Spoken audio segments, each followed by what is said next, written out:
Hello, and welcome to an extra episode of Reading Our Times. Earlier this summer, we took the podcast to the Chalk History Festival in Salisbury, in which I spoke to the historian Jo Quinn about her book, How the World Made the West. That episode is coming up in the next series. While I was there, though, an old friend of Theos, the author Tom Holland, and I had a conversation about science, religion, and my book Magisteria. It took place in front of a packed audience, which was obviously because of the book, and not because of Tom's reputation as one of the best podcasters in the known universe. Either way, it was a great discussion, and on the assumption that you're not sick to death of science and religion, and I'm not, so you have no reason to be, we thought we might share it with you. Here it is. I hope you enjoyed the conversation. Ladies and gentlemen, good evening and welcome to the Evelyn Partners Spiegel Tent. I am going to introduce Tom Holland and Nicholas Spencer to you. Now, Tom hopefully needs no introduction, and if you have not heard his podcast, The Rest is History, all I can say is you're really missing out. Nicholas Spencer is the author of Darwin and God and Magisteria, the Entangled History of Science and Religion. And here it is. And if you come and see him afterwards, he may even sign a copy for you. Thank you, everyone. And wonderful to have an introduction that mentioned evolution.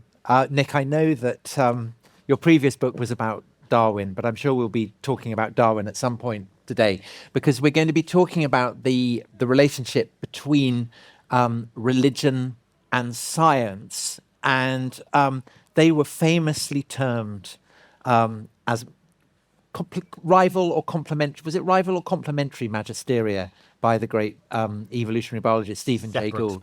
Separate, distinct, non-overlapping magisteria. So do you want to just tease that out and explain to people why you gave the title to your book that you did? Well, I guess the first thing I have to admit is that the publisher gave the titles.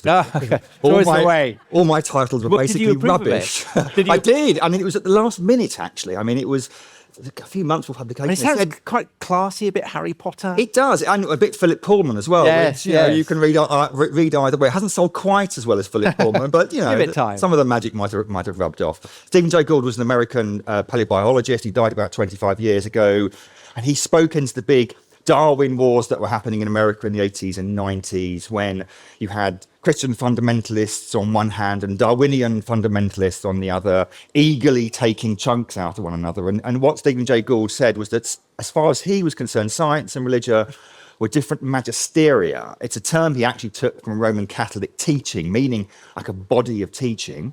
And his point was that science is one magisterium, dealing with facts, as he put it, and religion is a different magisterium, dealing with values. Now, actually, philosophically speaking, it's a pretty bad argument. But what he was trying to do then was to try and pull two sides off one another. And in that regard, it's quite a useful, if not a perfect, analogy. Because there is an assumption, isn't there, that science and religion are locked in opposition, and that this is something that is timeless, that it reaches back to classical Greece and before. But actually, the idea of science and religion locked in a kind of eternal combat is a pretty recent one, isn't it? It is, yeah. It dates really from the 1870s. You can date it quite precisely, and there are lots of reasons that fed into it. But essentially what happened is, in the 20 or 30 years or so after the publication of The Origin of Species, this was the time just after which science had become a professional discipline, and scientists, the word scientist is coined in 1834, scientists had become an independent profession. Before then, they'd been clerical naturalists or natural philosophers. So there was a big power struggle going on there. There was some resistance to Darwinism. And this was also the point at which the Catholic Church was refusing to engage with modernity. And so some historians at the end of the 19th century took all those very current affairs and then used them to look back over the 2,000-year history of science and religion. They're anachronistic terms, but I know we'll come to them. And said, it's like that at the moment, therefore it's always been like that.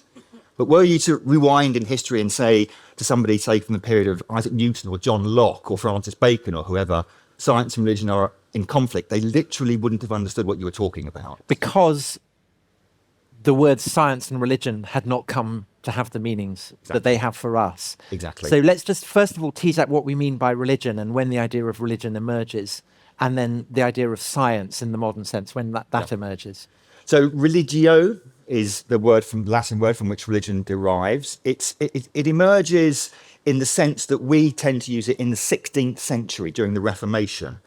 And what European writers do is to define the different, what we would call denominations that emerge in the 16th century as different religios, different groups that are bound together by a particular way of worship. So Lutheranism was a religio, Catholicism was a religio, the Reformed movement was a religio.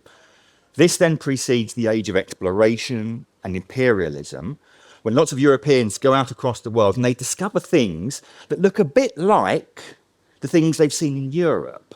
And they call them Hinduism and Buddhism and latterly Taoism and Confucianism. And they apply that word religio to describe the religion of Hinduism or the religion of Buddhism. And it's really taken quite a while to realise that they don't actually look very religion-like at all. So the word, I mean, really, really important to bear in mind, the word religion is not neutral. It's freighted with all kinds of European cultural assumptions. Would that be fair? I'll give you that. Thank you. Yes, it is. It's the lens through which Europeans encountered the rest of the world. Right. Okay. And so science, there's the Latin word scientia, kind of knowledge. But when does it come to take on the meaning of the word that we would recognise it as being today? Really, in the 18th century, into the 19th century, it means knowing. And therefore, all forms of intellectual activity were sciences. Theology was the queen of the sciences in the Middle Ages. Now, if you were to do something that we would now describe as science, you'd be doing natural philosophy, more likely. So you're thinking of doing philosophy, but you're doing it about the natural world. In the 17th century, the really important idea of the experiment comes along. We might talk about that.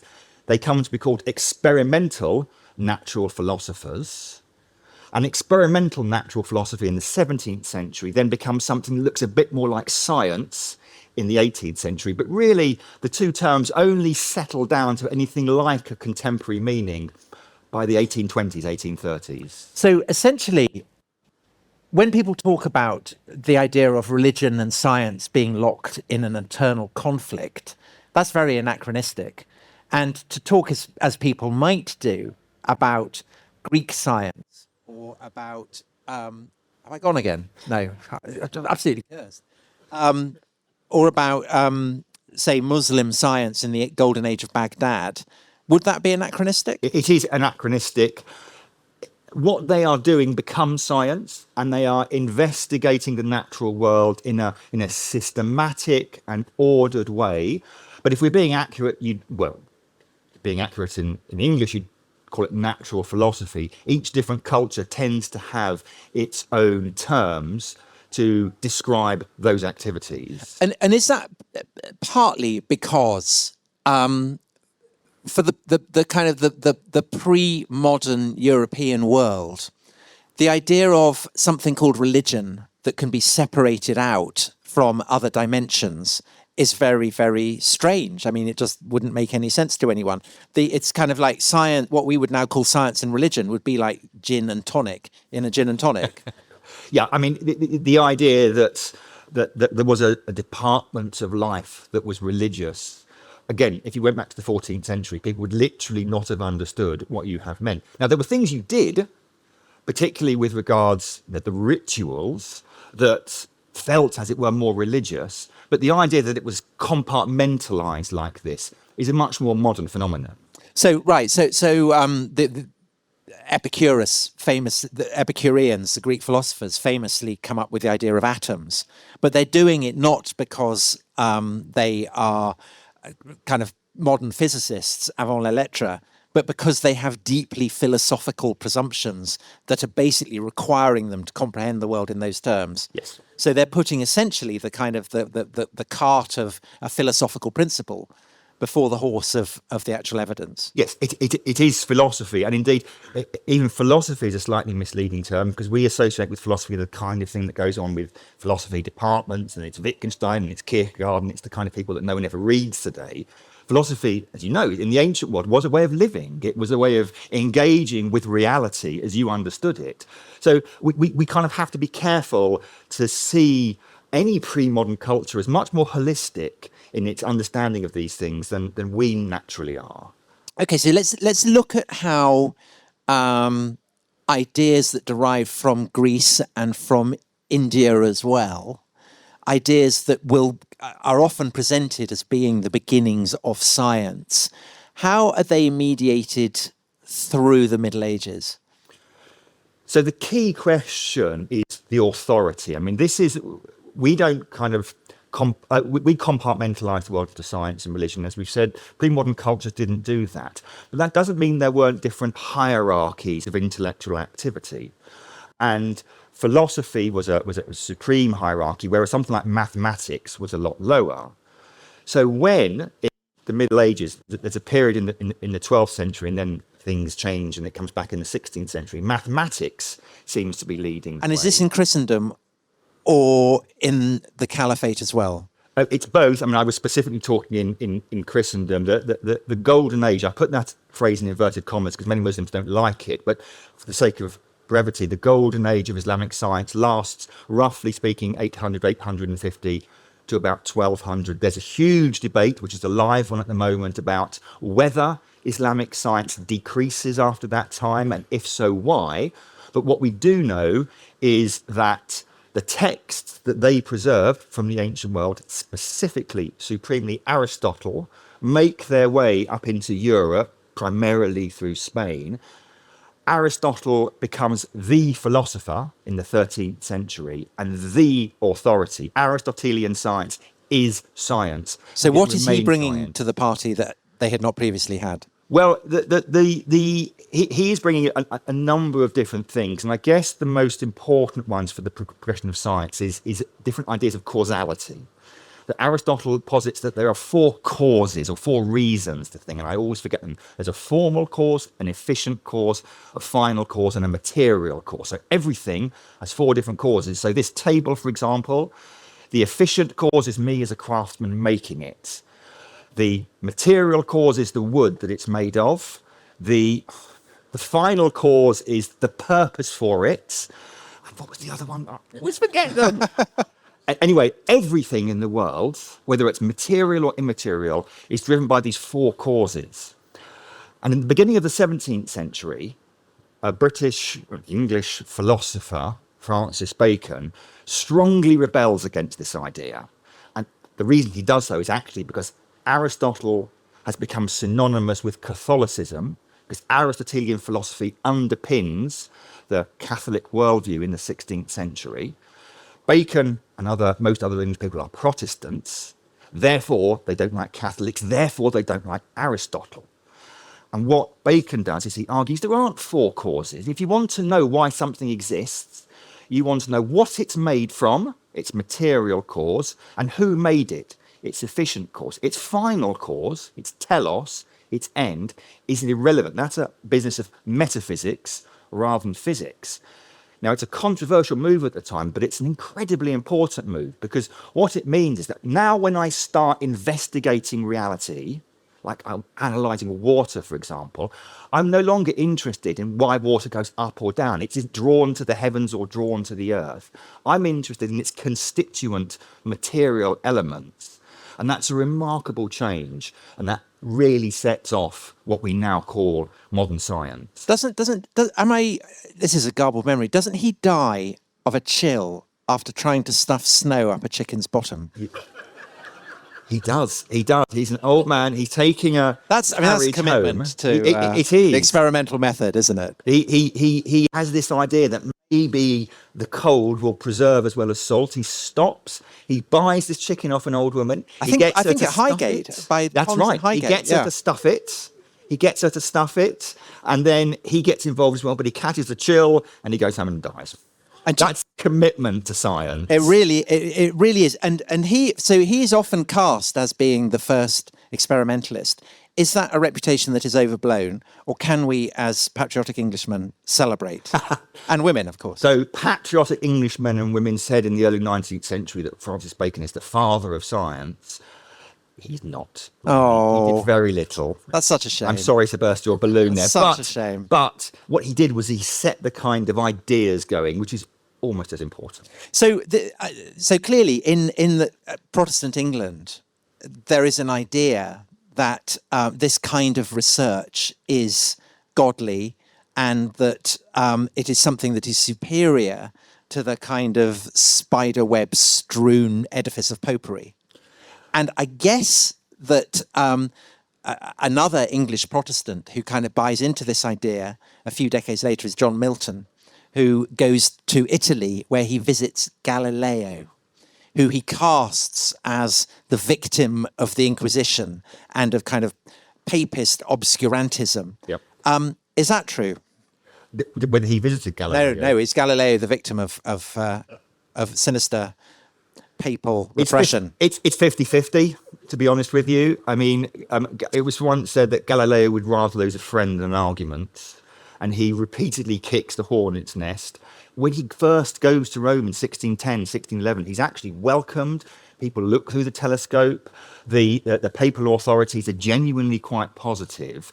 But Galileo had a pretty healthy contempt for anybody who was more stupid than him. Including the Pope, basically meant everybody. And the tragedy with the Pope was that he was very good friends with, I think it's Barberini, his name is. And Barberini becomes Pope in 1623. This is after Galileo has been silenced. And Galileo thinks, right, okay, I've got an opportunity here to re-establish myself. And he gets permission to write his great book, The Two World Systems, which is published 7 or 8 years later. Now, in the fashion of science at the time, it's a trialogue. It's a trialogue between three characters, each of whom are representing a particular position.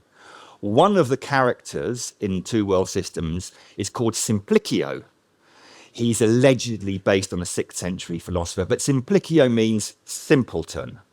And what Galileo does is put into the mouth of simpleton a lot of opinions that Pope Urban VIII held. That didn't go down very well in the Vatican. No. And so what is the upshot of that? He's silenced. I mean, the idea that he's tortured is a myth. There's a good chance that he is shown the implement of torture, which, is really the next best thing. He is then kept under house arrest in a rather nice villa in Florence for the next 8 years. But the thing that is the point at issue is, of course, famously whether the sun revolves around the earth or whether the earth revolves around the sun. And it is often said that that the papal establishment and the Roman Church are opposed to Galileo's thesis that the earth moves around the sun because they're worried that this contradicts Scripture. Is that true? That's not true for the Catholics. So in Luther's Table Talk, he recorded his Table Talk in 1538. He does recount the rumours that there's this Polish canon named Copernicus who's come up with this crazy idea of heliocentrism. As far as Luther is concerned, as far as some Protestants are concerned, that contradicts a verse in the book of Joshua, and therefore it's not true. That isn't an argument that the Catholics take. The Catholics are actually much more worried. Again, it's about Aristotle here. Because Aristotle, one of the really important inheritances from the ancient world was that the world is separated into two parts. There's the sublunary part, which is where we live in. It's a realm of decay. And then there's the superlunary part, which is the perfect crystalline spheres. Now, that works if you've got a geocentric cosmos. If you've got a heliocentric cosmos, that throws that out the window. But if you can throw Aristotle out the window for that, you can throw him out of the window for a whole host of things, and it's Aristotelian logic that underpins the arguments of the mass. And so actually what is going on here is primarily a theological debate. It's certainly not science versus religion. But it's also that there isn't any evidence, really. There's no hard evidence for what Galileo is proposing as yet. So for the first... Copernicus published in 1543 the De Revolutionibus. This is supposed to be a huge world revolution. Freud once said it's one of those moments when humans were decentered from the cosmos, and it damaged our conceit. Our conceit. That's right. Yeah. Nobody read De Revolutionibus for about 70 years or so. It was famously the book that virtually nobody read, and those that did read it accepted it as a theory. But there were lots of problems with it, not least lots of empirical details. There are certain things you should expect to see. The most famous one is something called the stellar parallax. Effectively, if the Earth is moving, the stars should shift. And there was no evidence for that at all, even with new telescopes. There were lots of other kind of arguments. And so the idea was this kind of made sense mathematically, but we don't have empirical evidence. And this is such an important point. For up until 1800 or so, 1750, people aren't doing very many experiments.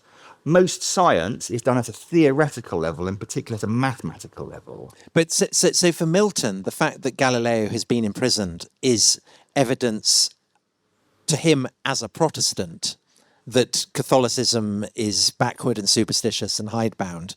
But then in the 18th century, you have Voltaire, who again kind of harps on this idea. And Voltaire's target isn't, it's not so much, he hates Catholicism, but he also really wants to destroy Christianity as well. Yep.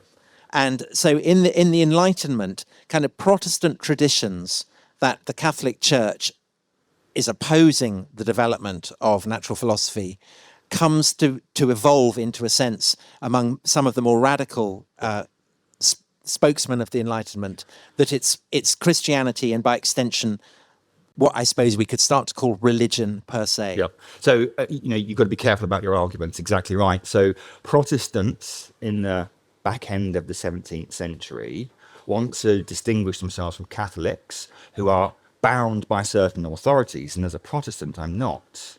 And so they deploy arguments against backward Catholicism. What happens 50 or 100 years later is pretty much exactly the same arguments that Protestants use against Catholics are picked up first by deists and skeptics against Christianity, and then by atheists against Christianity. There is a couple of really nice details in this, though. First, the very first properly formalized experiment that we could genuinely call an experiment was based in a Catholic monastery, posited by two Catholics and conducted by Catholics, when they were effectively measuring air pressure up a mountain. So the idea that the Catholics weren't doing science was a Protestant invention. Having said that, what Protestantism brings to this is really important. Protestants believe in the fall, in human beings being morally fallen. But the fall, as far as they're concerned, doesn't just affect our morality, it affects our thinking as well. We can't think our way to truth. Reason alone isn't enough to get to truth. So how do you get to truth there? Well, if you can't think your way to truth, you feel your way to truth, or you experience your way to truth, or you experiment your way to truth. If you were to go into the 17th century, the word experiment was used primarily for the way certain people prayed. Weird as it is to sound. Anglicans were involved in liturgical ritual prayer. Nonconformists, as we would anachronistically call them today, were engaged in experimental prayer. In other words, it was them feeling their way to God through prayer. That idea of the experiment is then nicked by natural philosophers and is turned into experimental natural philosophy. So again, those theological roots go weirdly deep. And in the 18th century, people, the philosophes, the skeptics, the atheists, have a great culture hero, don't they, in the person of Isaac Newton, who you've already mentioned, famous for his encounters with apples. But I suppose what also everyone knows is that actually Newton was spectacularly odd in many of his beliefs. So odd. Could you just talk about the influence that Newton has on how people in the 18th century can come to understand the universe and what the reality was of Newton? Yeah. Newton is, as you say, distinctly odd. He nearly blinded himself at quite a young age because he was curious to know the effect of light on eyes, and he inserted a bodkin right into the back of his eye. One of the less strange things he did. So Newton was a very unusual figure, but transparently very, very brilliant. And what he did was bring to a conclusion the ideas that had been bubbling around since 1543, since Copernicus, the idea that the world, cosmos, was heliocentric, and he mathematicized them in a way that really importantly showed that the kind of things that went on Earth were basically exactly the kind of things that went on in heaven. So the apocryphal apple story is a way of illustrating the fact that the kind of minute attractions that occur on Earth are powered by the same force as the kind of attractions that went on in the heavens. Now, Newton was really, really pious, eccentrically so. He was basically an Arian. He wasn't an orthodox Christian, but he didn't admit that at the time. He was obsessed with revelatory visions, and he had left thousands and thousands of pages of notes of commentary on Daniel and Revelation. Again, very strange, but brilliant, and publicly said, actually, he fed this line to Richard Bentley, who was one of his early pupils, who delivered what was known as the Boyle Lectures in the 1690s, something along the lines of, I am delighted that my system, as he called it, should be used as a defense of the faith, effectively, because I've worked out the maths, and it shows the exquisite order with which God has created the world. Now, the philosophes love this. This is order, this is reason, and they champion Newton. But what they take from Newton, not unfairly, is a deistic God, a God who sets up the system, exquisitely fine-tunes, and then goes home. So God is a watchmaker. God is the watchmaker, famously from Paley's analogy. That's right, yeah. So so tell us about that. So you have this idea that the universe is basically like an enormous machine that has been constructed by a deity, but that now it's up and running. You don't really need a God to intervene and do miracles or anything like that. That's right, yeah. And is that something that, I mean, what proportion of Christians are... possibly an impossible question to answer, but I mean, is it broadly accepted by the Christian intellectual elites in the 18th going into the 19th century that this is... There's no problem with accepting this understanding of the universe and remaining believing Christians? So this is a probably, I mean, it's very difficult to tell, it's probably a dominant view in the Christian elite. It's one of the reasons behind... One of the reasons behind the evangelical revival and Wesleyanism in the 18th century, because what the established church does, what the Christian elite do, is say this is a beautiful but distant God, and Wesley and his early evangelical followers saying, okay, but it doesn't really get the blood running very much. And so there is this kind of divide between the Christian intellectual elite who appreciate this kind of Newtonian God and a much more visceral, one would say, living faith amongst the population. Right, and so it's this that enables vicars to become naturalists. The enthusiasm for bugs among curates, rambling in the hedgerows of Hampshire, and so on. So it really isn't. It's incredibly important to recognise that science, as we would now call it, at the end of the 17th, early 18th century, looked really, really stupid. Okay? So, conducting an experiment to weigh air, and this was a genuine experiment the Royal Society did in the 1660s, slowly, I'm sorry to any animal lovers amongst you, slowly dismembering a pet dog whilst keeping its lungs going through bellows to find out how long it would survive. Because these are the kind of experiments that Swift satirises in Gulliver's Travels. In Gulliver's Travels. So he has the Grand Academy of Legardo, who Lemuel Gulliver visits in the third book, and he brilliantly satirises the Royal Academy, the Royal Society, because they're doing stupid things. Why would you waste your time and energy doing this? Here's the answer: because not experimenting on dogs, that's the bad example, because experimenting, just testing nature, is to honour God. Yeah. It's a really important point. This seemingly pointless activity, the scriptures say God created the world by observing the world, you are observing and honouring God. So I think it's Robert Boyle, the great chemist at the end of the 17th century, says science, natural philosophy, is something you're allowed to do on the Sabbath. Now, for a Protestant, that's like, no, you shouldn't do anything on the Sabbath. But you can do science on the Sabbath because it's honouring God, even to the extent that natural philosophy would be one of the activities we engage in heaven, because that is a kind of contemplation of divine. Now, I'm not sure going to heaven and doing science for eternity is everyone's idea of heaven, but for a late 17th century Protestant... I might go for hell instead. So actually, in the dimension of, say, physics or chemistry, you can look at the way the universe functions and say that this reflects the ordering of a God, that the ability to distinguish laws in the cosmos, like, laws of gravity or whatever, this proves that there is a creator who has ordered things. And presumably, if we look, say, at the naturalists of the 19th century, early 19th century, the same is assumed to be the case in the dimension of biology, that the natural world as well bears witness to the hand of a creator. Exactly right. And actually, you can go to the end of the 17th century. That tradition goes for 150 years or so. There is this conviction that by studying nature, you will be able to prove the existence of God and prove the nature of God. It's this weird thing we have, that we have this conviction that the Enlightenment, this period of the 18th century, is the time when science and religion were most antagonistic. It's completely wrong. It's the time when they were most harmonious, too harmonious.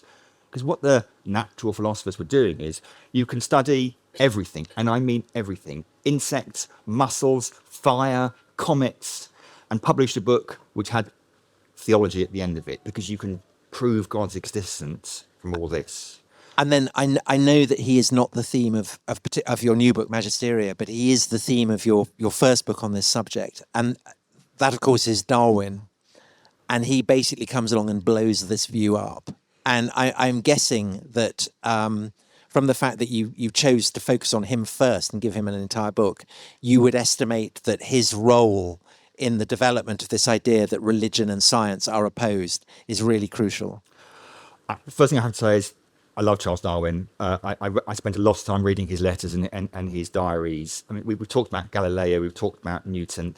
They weren't wholly likeable individuals. Darwin is a genuinely likeable, humble man who stays at home for 20 years effectively because he wants to get his theory right. He's almost scooped at the end. Darwin himself explicitly denies right to the end of his life that there is anything like a tension between belief in God and evolution. Now, he loses his own faith, and we might talk about the reasons for that. But as far as he was concerned, he writes to a guy called John Fordyce about 3 years before Darwin dies, saying, "It seems to me absurd that anyone should consider my theory to be a genuine threat to theism." Despite the fact that the man who calls himself Darwin's bulldog, Thomas Huxley, is absolutely propagating that opinion. Well, he is, but actually Huxley is a really, really interesting character, because Huxley is known, well, actually he comes to be known after his death as Darwin's bulldog. He is pugilistic, he's aggressive, but he doesn't like clerics very much. He's quite low church. He's super low church. Yeah. He likes religion. Theology he cannot stand. But religion, actually, right towards the end of his life, he's writing positively about. So here's the question. All this stuff about science and religion being locked in eternal combat, is it actually a Protestant take on Catholicism that is then kind of secularized? Yes, essentially. It's Protestant. I write in one particular chapter towards the end of the book that the 1880s, 1890s is when this comes to a crest. It dies away in the 20th century, with some exceptions that we might talk about. And it's through these big history ones, one by a guy called Draper, the other one called White, who writes a history of the conflict between science and theology, or science and religion in Christendom, re-narrating the entire history 2,000 years through the lens of the late 19th century. But I write at the time, what effectively is going on there? It's the last gasp of the 17th century wars of religion, because the arguments are developed then by Protestants against Catholics.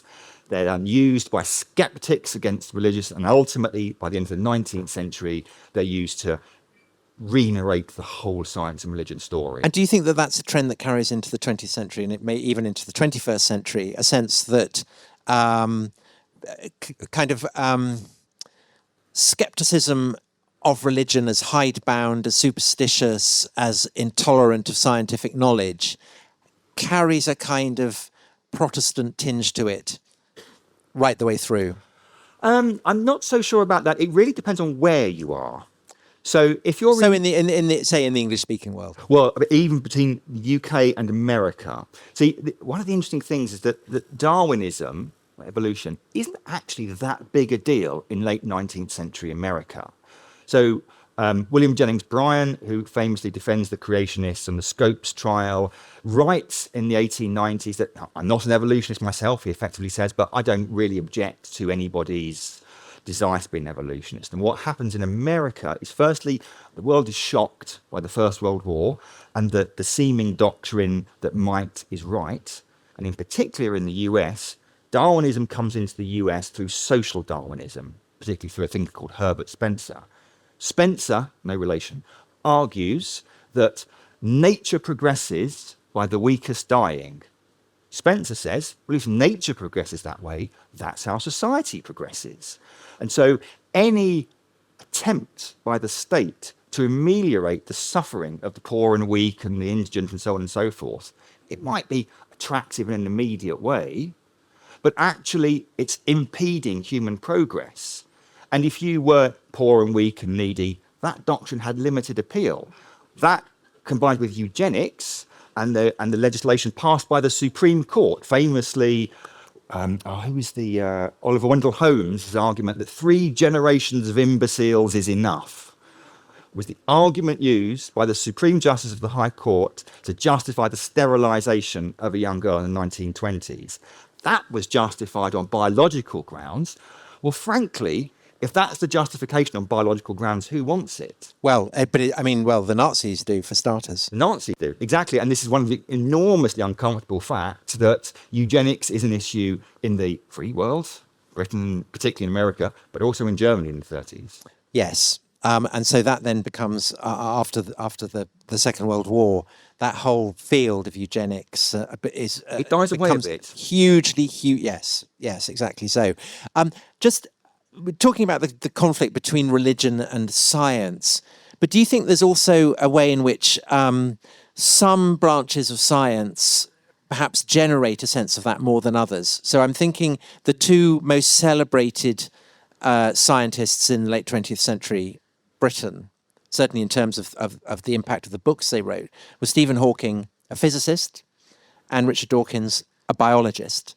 And Stephen Hawking, although I think an atheist, talked about seeing the mind, understanding the mind of God. Richard Dawkins famously does not talk in those terms. Really? Do you think that physics, particularly as the quantum dimensions opened up, was that providing a space for, let's call them, science and religion to meet in a way perhaps that biology hasn't done?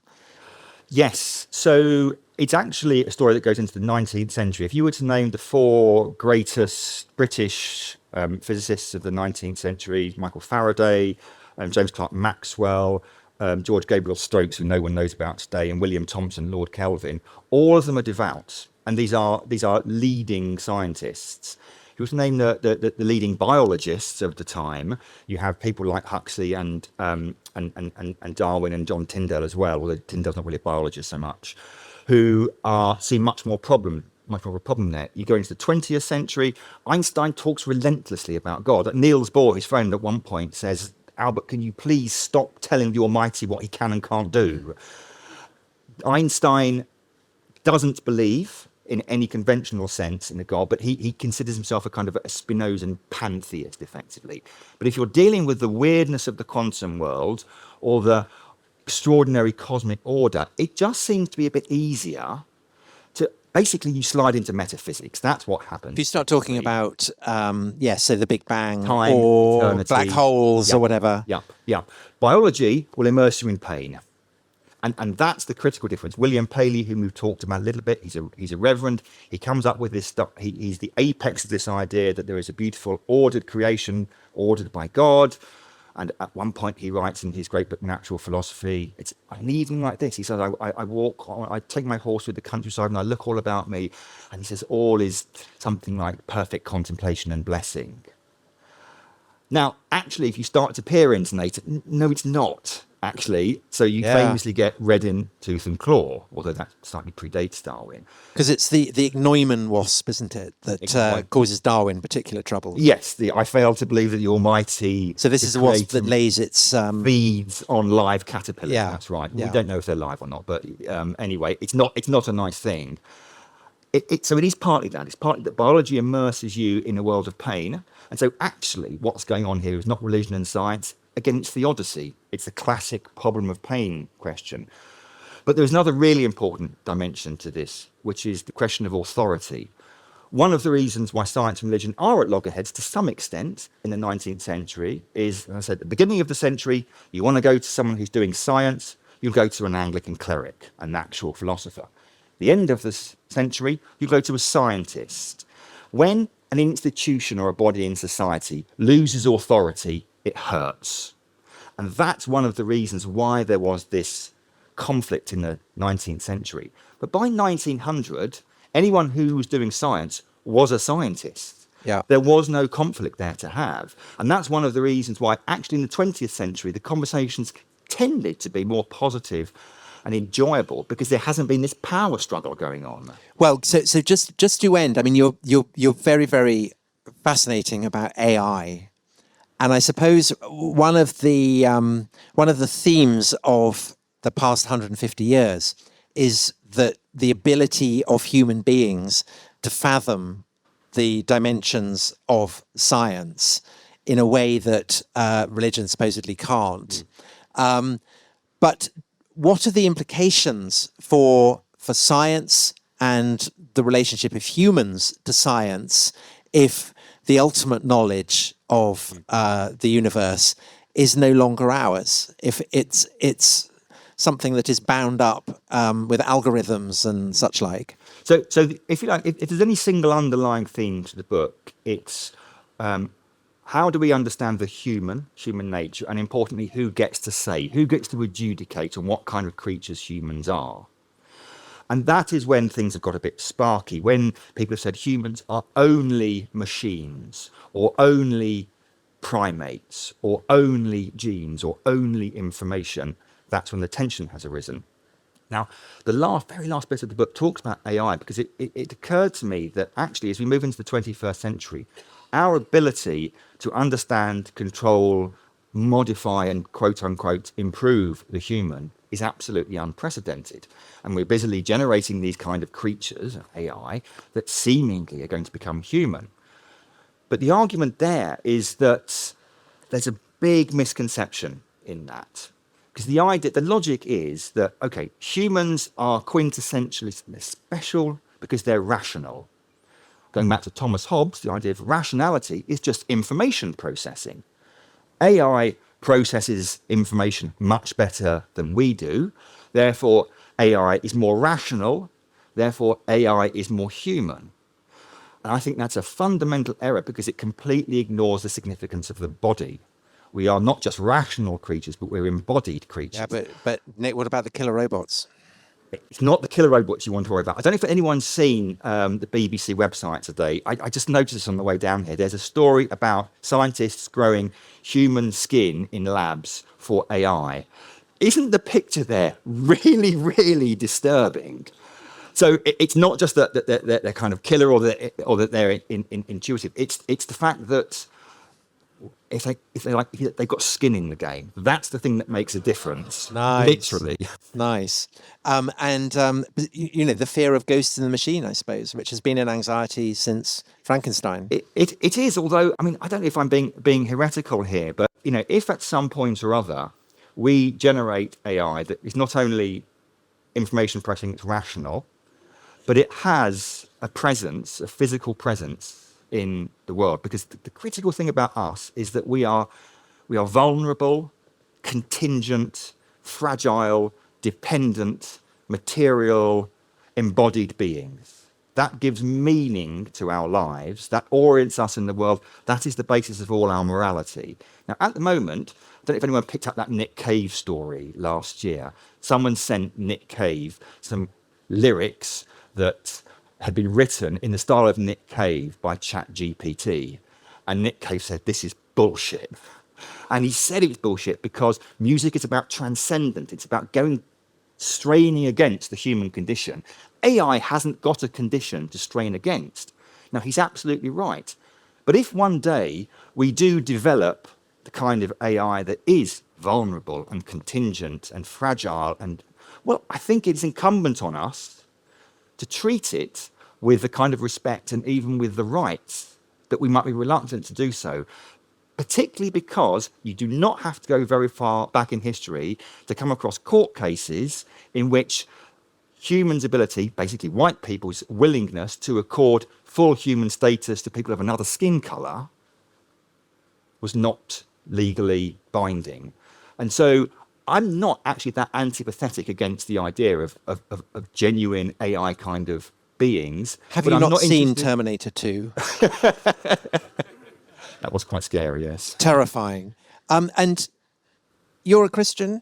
Yes. So suppose we have a broken,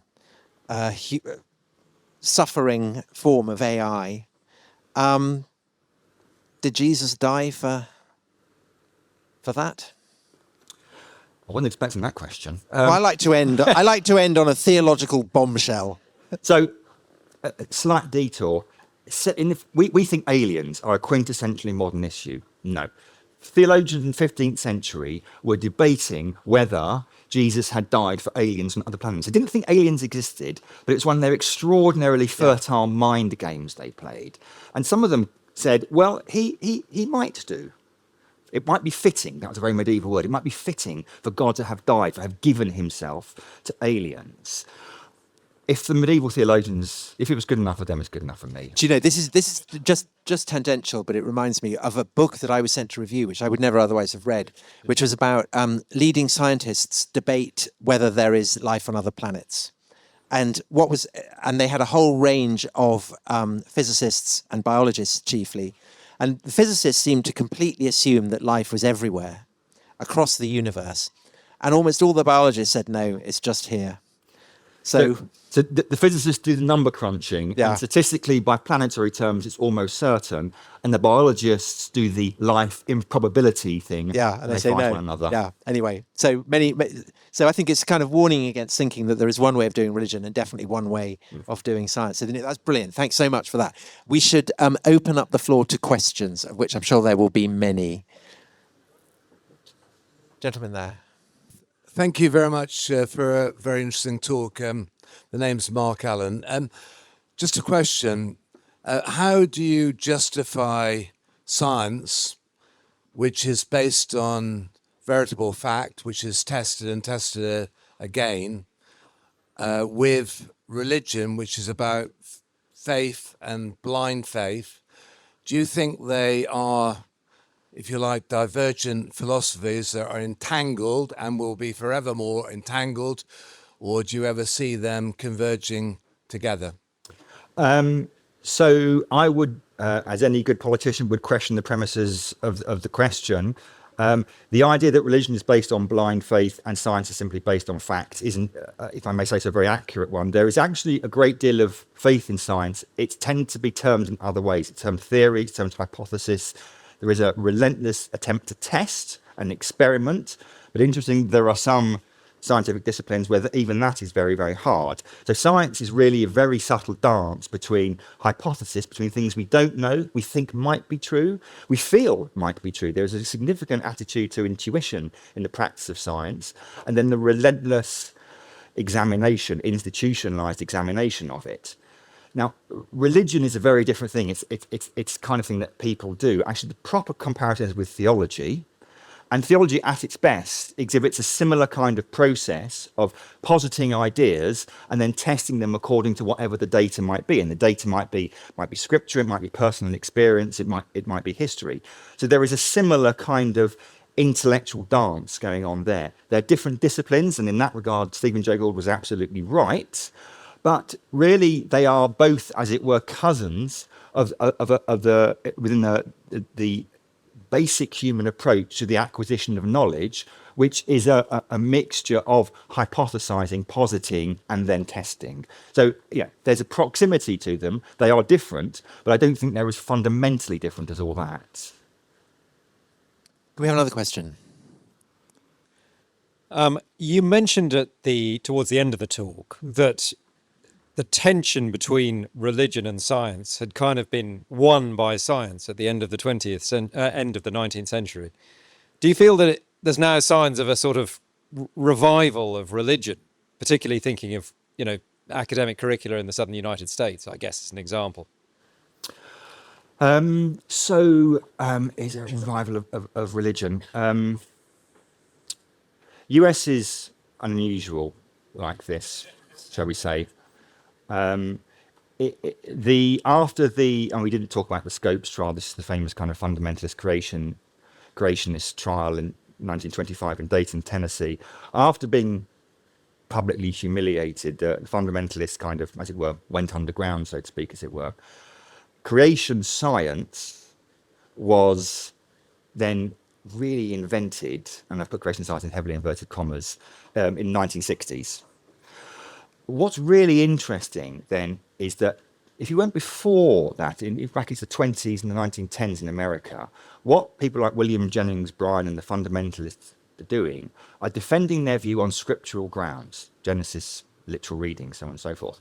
What the creationists then do in the 1960s is they try to defend it on scientific grounds, and then intelligent design, ID, is developed in the 80s and 90s, effectively when creation science is banned from being taught in US schools by a ruling in 1982. And what intelligent design tries to do is, it argues it's not a religious doctrine at all. It's pure science. So there is a resistance rather than a resurgence in the US, but it's had to change its clothes massively. And it's changed its clothes away from saying, justify my point of view on religious grounds, on scriptural grounds, to trying to justify my grounds on my arguments on scientific grounds. So for all intents and purposes, even in the US, those scientific arguments, when it comes to evolution, have won. It's just that there's less of a willingness to acknowledge that.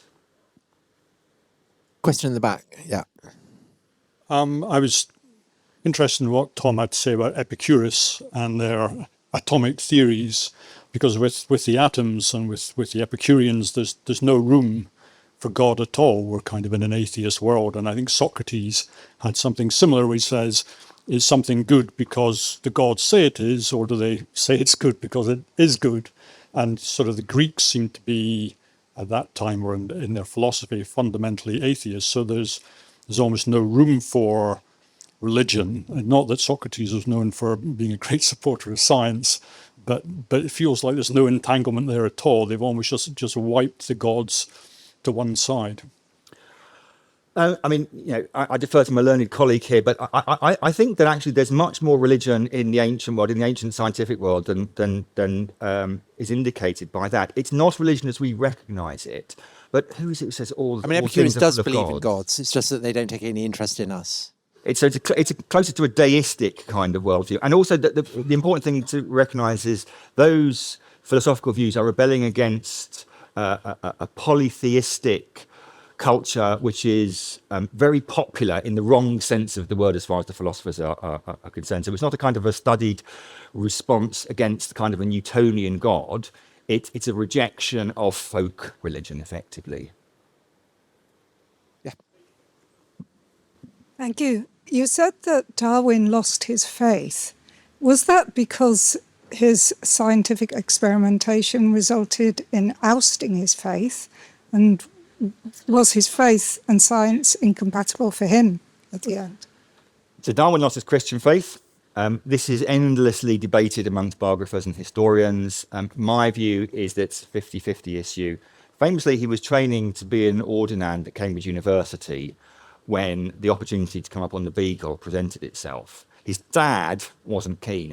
What dad would be? Son bowls up and says, can I go around the world for 5 years? Dad on a cruise, I'm going to work really, really hard. And His dad is convinced by his uncle, who interestingly says that he is dad. I think it is a quite appropriate training for a young clergyman to go on a round-the-world trip like that. Now, it gives you an indication of the kind of clergyman Darwin was going to be. He never had a very personal faith. He basically had to be arm-twisted into it. He was training to be a medic like his dad. He went up to Edinburgh University with his brother when he was much, much younger. He saw a couple of hideous operations. So I do not have the stomach for this, and became a clergyman instead. He goes around the world. He hasn't lost his faith when he comes back, but his faith has been based on a William Paley kind of look at the world, look how ordered it is. There's no other explanation. It must be God. And his own theory begins to shake that. In as far as we can tell from the 1840s, it's shaken but not collapsed. In 1851, his daughter Annie dies. He happens, very unusually, happens to be with her in Malvern at the time. It's over the Easter weekend of 1851. It is beyond excruciating to read. And the consensus is that what that did was kick over an already toppling structure, if you see what I mean. So it's a bit of both. He doesn't lose, as I said, belief in God. One of the last letters he writes is to a physicist, William Graham, who has put forward an idea of a kind of a divine order to creation. Darwin very unusually writes to him unsolicited and says, your book captures my understanding of the world better than I could have put it myself. So he retains this kind of loose deistic belief, but his Christian faith basically dies in Malvern in 1851. Okay, we'll have one last question, and then Nick, you must go and sign books. Thank you. I was discussing over lunch today with a friend about why belief in wokeism has developed, particularly amongst the young in recent years. And he argued that it's because of the decline in religious belief. Do you think that wokeism is a third variable in your entanglement between science and religion? Again, that is not a question I was anticipating. Well, I mean, you'll be pleased or perhaps disappointed to know that wokeism doesn't make any appearance at all in the book. Look, I think actually behind the question is this really important idea that there is such a thing called religion, and we either do it or we don't. But as many historians, Michael Burley being perhaps the most prominent amongst them, said, no, what happens when society secularizes in this way is they don't lose their religion. Religions fragment and they metamorphosize. And some of them metamorphosize into social movements like that. In the 20th century, they metamorphosized into some brackets really quite violent, nationalistic, ethnic, and economic movements. You only have to look. There's a chapter in the last part of the book on communism and the way in which it appropriates all the accoutrements of the Orthodox Christianity that he's crushing. So it's not that these things disappear altogether if a society secularizes. Very often they morph and come out in different ways. Now, whether wokeism is one of the ways in which it's come out, I guess that depends on someone's taste. But it's certainly the case that religion does change into these kind of powerful social movements sometimes. Well, thank you, Nick, and thank you everyone for coming. And Nick will be signing his books in the Waterstones tent. So thank you very much. Thank you. I will not be.